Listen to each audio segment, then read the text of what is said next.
नमस्कार, बाखबर में आपका स्वागत है। मैं हूं राघवेंद्र सिंह। बाखबर में आज हम बात करेंगे लोकसभा से लेकर विधानसभाओं तक हंगामा है क्यों बरपा। दरअसल सदन में हंगामा होता है तो जनता से जुड़े मुद्दे कह सकते हैं कि पीछे चले जाते हैं, हंगामा खबर बन जाता है। आज मध्य प्रदेश विधानसभा में भी ऐसे हुआ। बजट का दिन था। बजट शुरू करने के पहले प्रतिपक्ष ने हंगामा शुरू कर दिया। गर्भगृह में आ गए। सत्ता पक्ष ने, मुख्यमंत्री शिवराज सिंह चौहान ने, आसंदी ने, डॉक्टर गिरीश गौतम ने कहा कि पहले बजट तो सुन लें फिर हंगामा कर लें, लेकिन हंगामा जारी रहा। इसी पर पूरी बातचीत आज की केंद्रित है कि आखिर ये हंगामा क्यों बरपा है। दरअसल आज के एक कार्यक्रम में शामिल हुए थे लोकसभा के अध्यक्ष ओम बिरला जी, और कार्यक्रम हुआ था मध्य प्रदेश विधानसभा के एक सभागार में, जहां संसदीय रिपोर्टिंग और अच्छे विधायकों के लिए, श्रेष्ठ मंत्रियों के लिए पुरस्कृत किया गया था।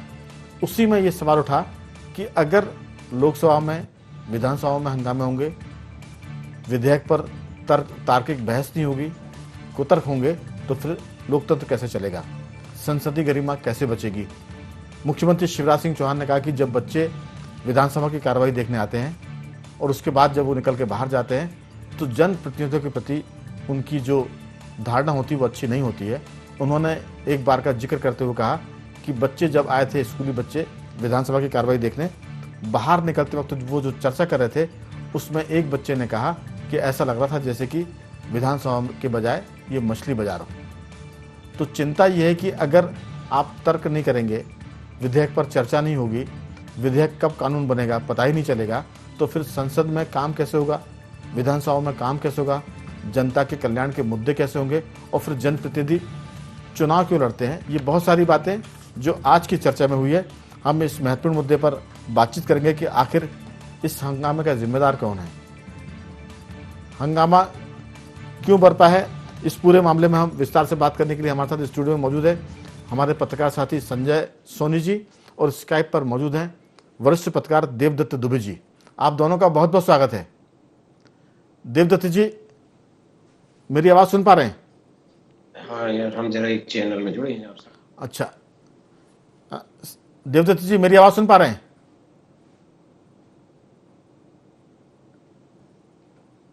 असल में आज देवदत्त जी विधानसभा में एक कार्यक्रम था, पत्रकारों के सम्मान का, विधायकों के सम्मान का और श्रेष्ठ मंत्रियों के सम्मान का, विधानसभा के उत्कृष्ट कर्मचारियों के सम्मान का। उसमें मुख्य मुद्दा था कि लोकसभा से लेकर विधानसभा में जो हंगामे होते हैं और इस हंगामे की भेंट चढ़ जाते हैं पूरे सत्र। विधेयक कब प्रस्तुत होते हैं पता ही नहीं चलता, कब पास हो जाते कोई चर्चा ही नहीं होती है, तर्क के बजाय कुतर्कों की भरमार होती है। तो ये जो हंगामा है हमारे लोकतंत्र को किस तरफ ले जा रहा है, किस दिशा में ले जा रहा है देवदत्त जी?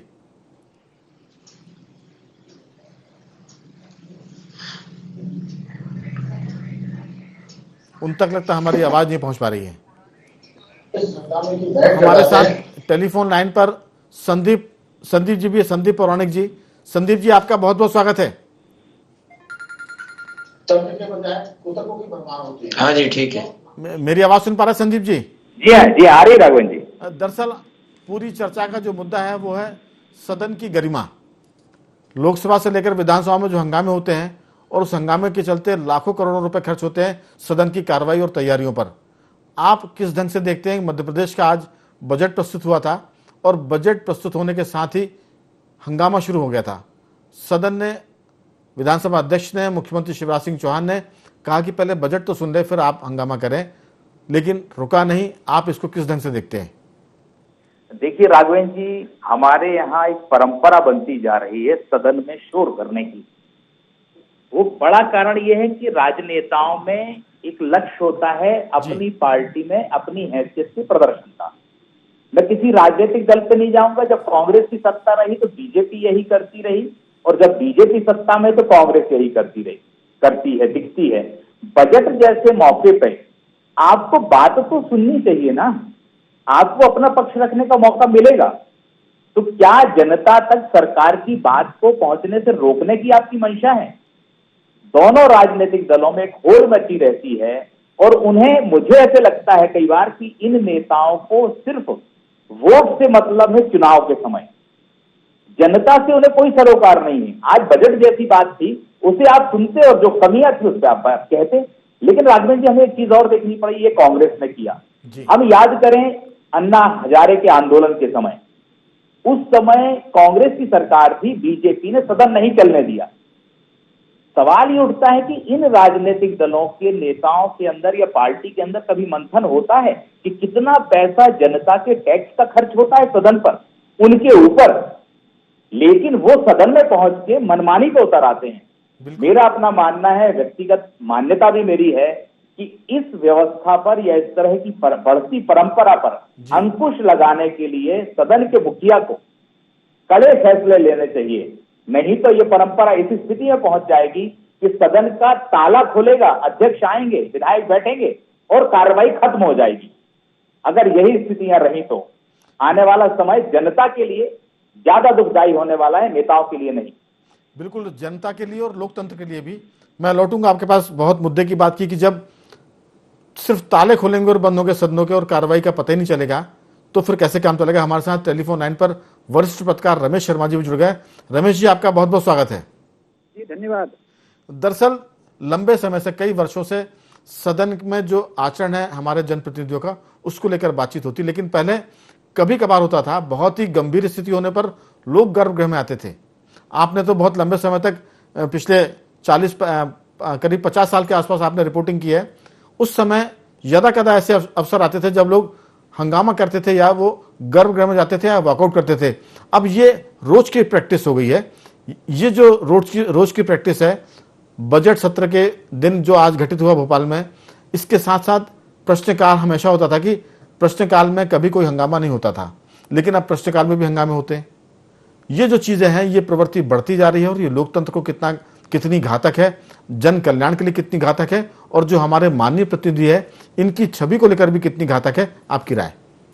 देखिए, मोटे तौर पर राघवेंद्र जी बिल्कुल सही कहा कि इस तरह की जो गतिविधि होती है वो लोकतंत्र के लिए घातक होती है, और जिन लोगों ने माननीयों को चुन करके भेजा है, ये उनके विश्वास पर भी आघात है।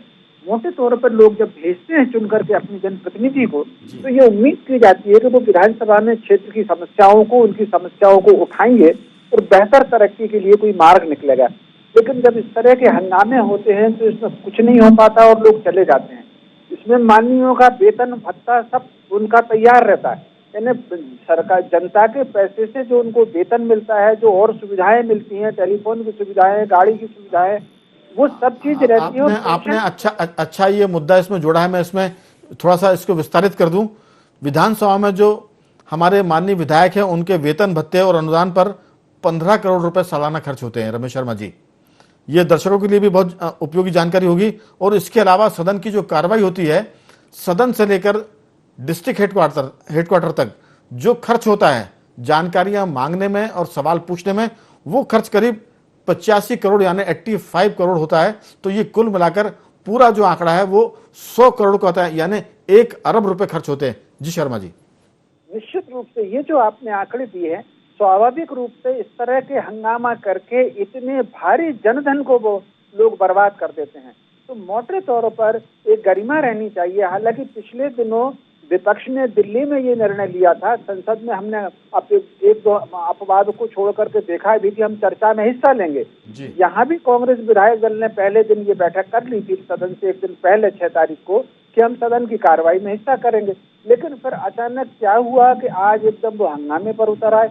मोटे तौर पर ये लोकतंत्र के लिए और जनहित के लिए और स्वयं माननीय जनप्रतिनिधियों की छवि के लिए, ये तीनों चीजों के लिए ठीक नहीं है। हंगामे की बहुत अवसर है, सड़क पर करिए, लेकिन सदन में बैठ करके उनको चर्चा करनी चाहिए और स्टडी करके। पिछले दिनों तो राघवेंद्र जी मैंने आंकड़े निकाले थे, हालांकि इस घटना को 4-5 साल हो गए जी। लाइब्रेरी में विधायक, पूरे सत्र के दौरान लाइब्रेरी में विधायकों के जाने की संख्या केवल 3 थी। तो मोटे तौर पर पढ़े लिखे सत्र के दौरान अपना ज्ञान अर्जन करें और फिर तर्क के साथ अपनी बात को रखें। वो समय तो अब राघवेंद्र जी चला गया। और बिल्कुल सही बात है, अभी कहा कि लोग आएंगे, बैठेंगे, अपने पत्ते पर दस्तखत करेंगे और लौट जाएंगे। बिल्कुल, मैं लौटूंगा आपके पास, चूंकि इसमें सदन का समय खराब होता है। ये भी मुझे लगता है कि कम नुकसानदेह है। सदन के संचालन में करोड़ों रुपए बर्बाद होते हैं। हम कहते हैं ये भी बर्दाश्त के काबिल हो सकता है, लेकिन सदन जिसके लिए बना है वो जनता से जुड़े मुद्दे, जनता की तकलीफों से जुड़े मुद्दों पर वहां समाधान ढूंढा जाता है, वो समाधान के मौके खत्म होते हैं। मुझे लगता है कि ये नाकाबिले बर्दाश्त है, इसको सहन नहीं कर सकते। ये महत्वपूर्ण चीज है। रमेश शर्मा जी, अगली बातचीत के दौरान मेरा सवाल आपसे ये रहेगा, इस पर आपकी राय। देवदत्त जी, मेरी आवाज सुन पा रहे हैं? जी।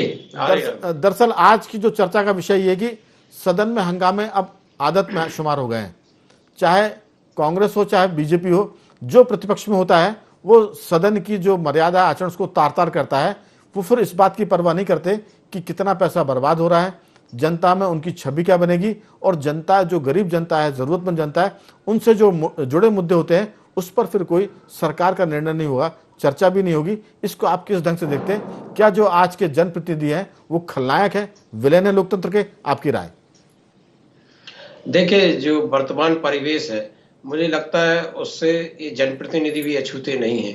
पहले राघवन जी, जब हम कॉलेज में पढ़ते थे या जब देखते थे कि विधानसभा सत्र शुरू होने की एक सनसनी बनती थी, ये राजधानी में नहीं, जिला स्तर पर भी कलेक्ट्रेट के ऑफिस में जाओ, कहीं भी जाओ, वो विधानसभा के क्वेश्चन की तैयारी चल रही है, अब ये काम नहीं होगा।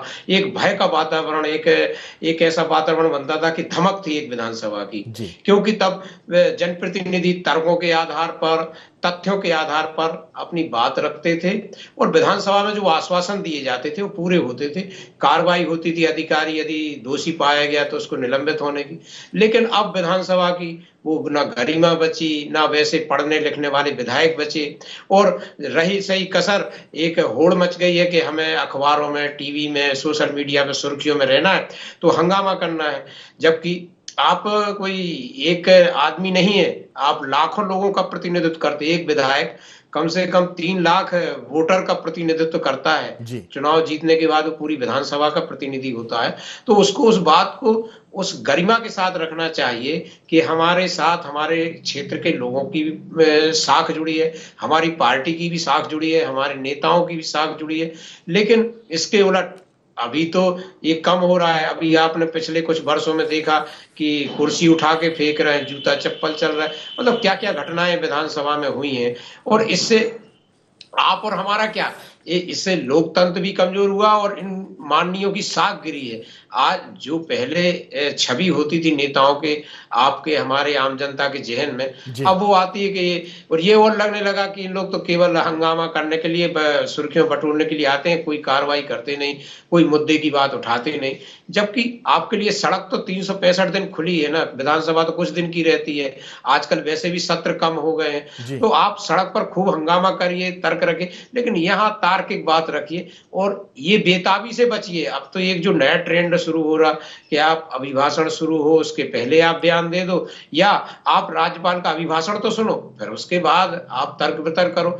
बीच में आप डिस्टर्ब करके उस जनता को भी नाराज करेंगे जो लाइव होता है राज्यपाल का भाषण, वो सुनना चाहती कि आखिर क्या कहा जा रहा है। फिर इसके बाद आपको अभी बजट सत्र 25 तक चलना है, आप खूब तर्क रखिए, वितर्क रखिए, खूब बहस करिए, इसी के लिए आपको जनता ने भेजा है। बिल्कुल देवदत्त जी, आपसे बातचीत करते रहेंगे। अभी सुनवा लेते हैं कि लोकसभा अध्यक्ष ओम बिरला जी ने इस पूरे मुद्दे पर क्या कहा था।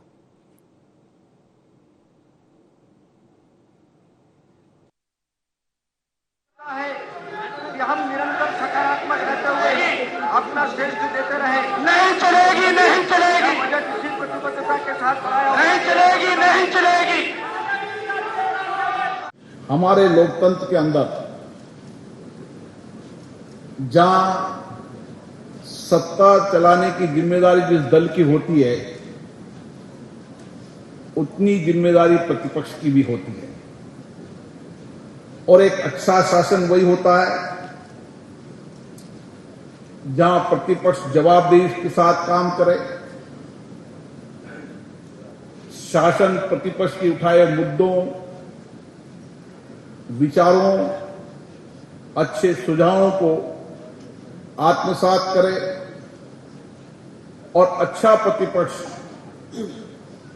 शासन और प्रशासन में भी पारदर्शिता, जवाबदेही ला सकता है। और इसीलिए हम जब विधानसभाओं की बात करते हैं, लोकसभा की बात करता हूं या अन्य लोकतांत्रिक संस्थाओं की बात करते हैं, तो निश्चित रूप से जो चिंता माननीय मुख्यमंत्री जी ने की, संसदीय कार्य मंत्री ने की, वो चिंता पूरे देश की है। और जब कभी भी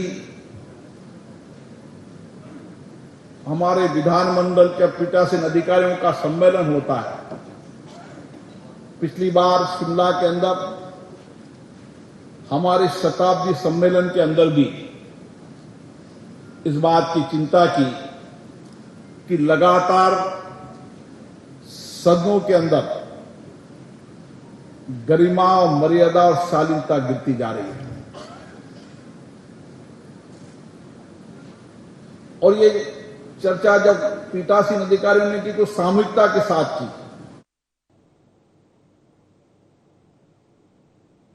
सदन चला अध्यक्ष महोदय, तो विधेयक क्या होता है और विधेयक पर चर्चा कैसे हो, ये जान ही नहीं पाएंगे। संकल्प कैसे आएगा वो पहचान ही नहीं पाएगी। शून्यकाल क्या होता है, प्रश्नकाल क्या होता है, बजट में कब किसको क्या कहना है, अध्यक्ष जी, एक बड़ा संकट पैदा हो जाए। तो इसलिए आप सर्वोच्च सदन के मुखिया यहां पर बैठे, मैं किसी की आलोचना करने को बिल्कुल ये बात नहीं कह रहा, पर जिस तरह से सदन की प्रस्तुति हो रही है, मैं नहीं कह रहा कि वो अकर्मण्य होंगे, लेकिन ये सच है कि जो तरीके अख्तियार किए जा रहे हैं वो अच्छे नहीं। महामहिम के राज्यपाल के अभिभाषण को ट्वीट करके बहिष्कार कर देना मतलब सदन की गर्मा चला देना, बिना पढ़े बजट के लिए हो हल्ला कर देना। बजट में कौन से विषय का विरोध कर रहे हो, और विरोध करने को बजट में चर्चा को विधानसभा अध्यक्ष, लोकसभा अध्यक्ष समय देते हैं, लेकिन सिर्फ एक दिन एक लाइन को छपने के लिए अगर हम मर्यादाओं को तार तार करेंगे तो मेरी मान्यता है कि आने वाली पीढ़ी और ये जो वर्तमान में विधायक हैं वो। तो हमने सुना कि सारा मामला अगली पीढ़ी पर भी आ रहा है और लोकतंत्र के जो मंदिर है उसकी पवित्रता पर भी आ रहा है। संजय सोनी जी, जो चीज़ आपने सुनी और हम सब ने देखी, जो पैसे खर्च होते हैं वो, अगर हम बात करें कि एक दिन की बैठक 5 घंटे भी अगर होती है तो उस पर 2 करोड़ रुपए खर्च होते हैं एक दिन में सदन की कार्रवाई पर, और 1 घंटे की कार्रवाई पर 40 लाख रुपए खर्च होता है, और 1 मिनट की कार्रवाई पर लगभग 66,000 रुपए खर्च होते हैं। ये आंकड़े थोड़े से पुराने हैं, अब तो ये खर्च और बढ़ गया होगा। तो जिस ढंग से ये काम हो रहा है, हमारा मानना है कि जनता के वोट से विधायक बनते हैं और सांसद बनते हैं। अगर आप गरीब और दुखी जनता की चर्चा नहीं करेंगे सदन में, उनके दुखों को दूर करने के नियम कायदे नहीं बनाएंगे, तो फिर माननीय जीत कर क्यों आ रहा है सदन में, फिर सड़क पर ही गुंडागर्दी करिए। आपकी इसमें राय? देखिए, एक साल में ये एक सबसे महत्वपूर्ण बजट का सत्र होता है। सत्र तो बहुत सारे होते हैं मगर सबसे महत्वपूर्ण बजट होता है। मगर बजट का इंतजार वैसे विधायकों को, सदन को, सरकार को, सबको होता है। मगर मुझे लगता है कि कई बार आज ओम बिरला जी की बात सुन के या संसदीय कार्य मंत्री जी की बात सुन के बड़ा मुझे आश्चर्य भी होता है कि लोग आखिर ये अपने क्षेत्र की बात रखने आते हैं कि यहाँ हंगामा करने आते हैं। चाहे वो सत्ता में अभी हो भाजपा, वो करे विपक्ष में रह के, या अभी ये विपक्ष में है ये करें, कोई भी करे। आखिर जो आपने आंकड़े दिए ये बड़े गंभीर हैं कि पर डे कितना खर्च हो रहा है, इसकी चिंता ना सरकार को है ना उस विधायक को है कि जिस कारण से हंगामे की भेंट चढ़ रहा है दिन। अगर ऐसा होगा तो मुझे लगता है नए नियम बनाने की आवश्यकता है, नियमों में संशोधन करने की आवश्यकता है कि बजट सत्र में किसी भी तरह विपक्ष हो, सत्ता पक्ष हो, ना टोका टाकी करेगा, ना कोई इस तरह के हंगामे करेगा। जब वो चर्चा का दिन आएगा उस दिन आप जो करना है वो करिए, वो मंजूर हो जाएगा, वो बात आप रख सकते हैं सदन में। ऐसा मुझे लगता है अब आवश्यकता हो गई है, क्योंकि अब तो 3 दिन के सत्र भी होते हैं और वो चलते 1 दिन है। अब तो वो सत्रों की संख्या घटते घटते 3 दिन तक आ गई। मतलब मुझे तो लगता है कि जो बात पौराणिक जी ने कही कि ताला खुलेगा, साइन कर दो, पैसे ले लो और आप घर चले जाओ, बिल्कुल, तो इससे बड़ा संसदीय मैं समझता हूं इतिहास में ऐसा दिन नहीं होगा कि ये तो काला दिन हो जाएगा जिस दिन ऐसा होगा। बिल्कुल। और आज मतलब लोकसभा अध्यक्ष को ये कहना पड़ गया तो ये एक शर्मिंदगी की बात है कि जिस मध्य प्रदेश की विधानसभा को वो कह रहे हैं बहुत अच्छी है, चर्चा होती देश में, आज उसी के परिसर में आके लोकसभा अध्यक्ष कह रहे हैं कि ये ऐसा नहीं करना चाहिए, वो कितनी बड़ी सीख दे रहे हैं, ये शर्म की बात। बिल्कुल संदीप जी, दरअसल सब नियम कानून बनाने की बात कर रहे हैं कि इसमें बदलाव होने चाहिए। जैसे एक थोड़ा सा जनता का उदाहरण है कि कहीं किसी शहर में अशांति होती थी, हिंसा होती थी, तो सामूहिक जुर्माना होता था। अगर स्कूल कॉलेज में हॉस्टल में बच्चे रहते थे और वहाँ कोई अगर तोड़फोड़ होती थी तो सामूहिक जुर्माने के तौर पर सारे बच्चों से पैसे वसूल किए जाते थे। अगर सदन में, चाहे वो लोकसभा का हो चाहे वो विधानसभा का हो, वहाँ अगर हंगामा होता और पैसे बर्बाद होते तो वो सारी भरपाई विधायकों के खाते से होनी चाहिए। इस तरह की बात हम चर्चा जरूर कर सकते हैं। ये तो नियम बनाने का काम तो मान्यों का है, लेकिन सामूहिक जुर्माने की बात भी मेरे ख्याल से सदन में विधायकों पर और सांसदों पर आने वाले दिनों में अगर ऐसा हो तो हमें आश्चर्य नहीं होगा। आपकी इसमें राय? राघवेंद्र जी, एक महत्वपूर्ण विषय है कि जीतू पटवारी ने एक ट्वीट किया बहिष्कार का राज्यपाल के, उसको लेके तो मर्यादा की बात हो गई सदन में, और कांग्रेस के नेता प्रतिपक्ष की मौजूदगी में विधायकों ने हंगामा किया, उसके बाद बात नहीं हुई गरिमा की। ये बड़ा सवाल है। आप जिस दिन हंगामे को रोकने का एक बेहतर तरीका यह है, अगर विधायकों के वेतन भत्तों में कटौती का सिलसिला जिस दिन राघवेंद्र जी शुरू हो जाएगा, जिस दिन उनकी सुविधाओं में कटौती हो जाएगी, जुर्माना तो आप लगाइए, उस दिन का वेतन काट दीजिए, उस दिन की सुविधाएं काट दीजिए आप। मुझे लगता है ये विधायक पढ़ने भी लगेंगे, जनता की बात भी करने लगेंगे, और बेवजह नंबर गेन करने के लिए, पार्टी में अपना चेहरा चमकाने के लिए, मीडिया में जगह पाने के लिए इन हंगामों से बचने लगेंगे और तर्क संगत बात करने के लिए मजबूर हो जाएंगे। इस दिशा में मुझे लगता है कि लोकसभा अध्यक्ष भी यहां थे, उन्हें इस तरह की भी अगर कोई राय देते मध्य प्रदेश के नेता, तो कम से कम राष्ट्रीय स्तर पर वो बात जाती। मुझे लगता था ये कहीं ना कहीं हम लोग चूक भी कर गए, हमारे प्रदेश के नेता, इस मसले को लेकर। चलिए, बातचीत में उनकी क्या हुई ये तो पता नहीं, लेकिन जो माइक पर बात हुई वो हम उसका जिक्र कर रहे थे तो सुनवाए भी। लेकिन सवाल ये कि जैसे आपने कहा, हम भी इसका जिक्र कर रहे हैं कि सामूहिक जुर्माना हो और उनके वेतन भत्ते उस दिन के काट लिए जाएं। ये काम भी अगर हो तो शायद थोड़ा सा उनको नुकसान होगा, लेकिन इसके बहाने जो उनको मीडिया में पब्लिसिटी मिलती है, एक कहावत है कि नाम ना हुआ तो क्या हुआ, बदनाम तो हुए। जो लोग नाम नहीं कर पा रहे काम करके, वो हंगामा करके बदनाम भले हो रहे हैं, लेकिन वो चर्चाओं में आ रहा है, सुर्खियों में आ रहा है। महत्वपूर्ण बात यह कि जो एक तरह से बेशर्मी, असंसदीय शब्द हो सकता है, लेकिन जो बेशर्मी सदन में दिख रही है, विधायकों के आचरणों में दिख रही है, सांसदों के आचरण में दिख रही है, ये बहुत गंभीर है। इसमें जुर्माना भी हमें लगता है कि कम है, कहीं ना कहीं इसके और कठोर उपाय करने पड़ेंगे। रमेश शर्मा जी, समय की थोड़ी सी तंगी रहेगी, आपकी बातचीत हम सुनना चाहते हैं कि इस पूरे मामले में जो संदीप पौराणिक जी कह रहे हैं, जो हम जिक्र कर रहे हैं कि क्या एक तरह से सामूहिक जुर्माने की बात होनी चाहिए, जिस पार्टी के लोग हंगामा करें, जैसा संदीप जी कह रहे हैं कि नेता प्रतिपक्ष बैठे थे और विधायक हंगामा कर रहे थे, तो इसमें सबके आज के पैसे कटने चाहिए। जैसा स्कूल कॉलेज में बच्चों पर जुर्माना लगता है, शहरों में दंगे होने पर लगता है कि उस मोहल्ले में सामूहिक जुर्माना हो जाए। आपको क्या लगता है कि क्या सदन की गरिमा या परंपरा अब इस नियमों की तरफ आगे बढ़ेगी जिनका हम जिक्र कर रहे हैं? देखिए, निश्चित रूप से सैद्धांतिक रूप से इस तरह की अगर प्रावधान होता है तो ये ठीक रहेगा, लेकिन इस तरह के प्रावधान करने का काम विधानसभाओं का ही होता है, तो वो इस तरह के कानून बिल्कुल नहीं बनाएंगे। लेकिन इसके साथ साथ मेरी अपेक्षा मीडिया से भी है।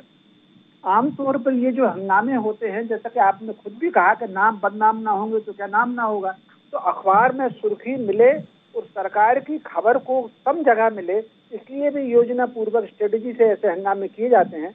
तो मेरा मीडिया से भी अपेक्षा है कि हंगामे की खबर तो दें, लेकिन उन विधायकों के बिल्कुल नाम ना दें जो इस तरह की नेगेटिव बातें करते हैं। अगर मीडिया में ये परंपरा शुरू हो गई कि वो केवल पॉजिटिव एटीट्यूड को ही खबर बनाएंगे और नेगेटिव एटीट्यूड को लिखेंगे, तो सही कि इतना ऐसा कुछ लोगों ने हंगामा किया, उनके नाम बिल्कुल ना दें। और जो पॉजिटिव विधेयकों पर हिस्सा लेते हैं, सदन में सुझाव देते हैं, या प्रश्न उठाते हैं, या ध्यानाकर्षण उठाते हैं, अगर उस बात को मीडिया ज्यादा स्थान देगा, उनके नाम के साथ देगा, फोटो के साथ देगा, तो मैं समझता हूँ इससे भी इस तरह की बातों पर राघवेंद्र जी प्रभाव पड़ेगा। बिल्कुल देवदत्त जी, रमेश शर्मा जी, संदीप पौराणिक जी, संजय सुधीर ने जो बात की, और IND24 भी इस बात का जिक्र कर रहा है कि क्या सामूहिक जुर्माने की जरूरत है? देखिए, ये बहुत जरूरी हो गया है कि अब जब दंडता बढ़ जाए या वो बढ़ जाए, तो कुछ ना कुछ तो नियम पालन करना चाहिए, कुछ ना कुछ अंकुश लगाने के प्रावधान होना चाहिए। बस इसमें इतना हो सकता है कि जब जैसे कोई जरूरी मुद्दा कोई विधायक उठाता है, उसके क्षेत्र में कोई बड़ी घटना हुई और सरकार की तरफ से उसको आश्वासन नहीं मिलता बात करने का तब वो खड़े होके जोर जोर से अपनी बात कह सकता है। लेकिन गैर जरूरी मुद्दों पर जैसे आप राज्यपाल का पूरा अभिभाषण सुन लेते फिर करते, और कई बार आपसी में बात करने लगते, इन सब मुद्दों पर जुर्माना होना चाहिए जिससे टाइम का वो सदुपयोग हो सके विधानसभा के अंदर का। लेकिन कई बार जरूरी होता है कुछ मुद्दों पर जो बहुत बड़ी घटना हो जाती है और सरकार उसको सुनती नहीं, तब हंगामा करे। कभी तो सब चीज ठीक है, लेकिन अगर ये रोज की प्रैक्टिस में आएगा तो ये ऐतराज की बात है। संजय सोनी जी इस पूरे मामले में, जी देवदत्त जी बात पूरी करें। हाँ, मैं ये कह रहा हूं कि आपने बिल्कुल एक सही सुझाव दिया है ND24 ने, इस पर होना चाहिए। बस मेरा उसमें अनुरोध यही था कि उसकी एक रेखा खींच देनी चाहिए कि किन मुद्दों पे आप बहस कर रहे हो, क्योंकि रिकॉर्ड सब हो जाता है, उसके आधार पर कार्रवाई हो। जी संजय जी आपकी अंतिम टिप्पणी इस पर। देखिए बिल्कुल सही बात है, सभी का मत ये है, और मैं रमेश जी की बात पे इसलिए गौर करना चाहूंगा कि मीडिया की जिम्मेदारी भी जैसे पहले होती थी, आज से 30 साल पहले 25 साल पहले, कि मीडिया भी वैसे ही सलाह देता था और उन पे अमल कराने के लिए सरकारों को, सदन को बाध्य करता था, तो वैसे ही करना चाहिए। बिल्कुल। तो कुल मिलाकर हंगामा है क्यों बरपा, इस पर हमने बात की, लेकिन यह हंगामा असंसदीय है और अनुशासन को तार-तार करने वाला है, लोकतंत्र को कमजोर करने वाला है। तो बाखबर में आज सिर्फ इतना ही, कल किसी और मुद्दे पर आपसे बात करेंगे। तब तक बने रहिए हमारे साथ और देखते रहिए IND24।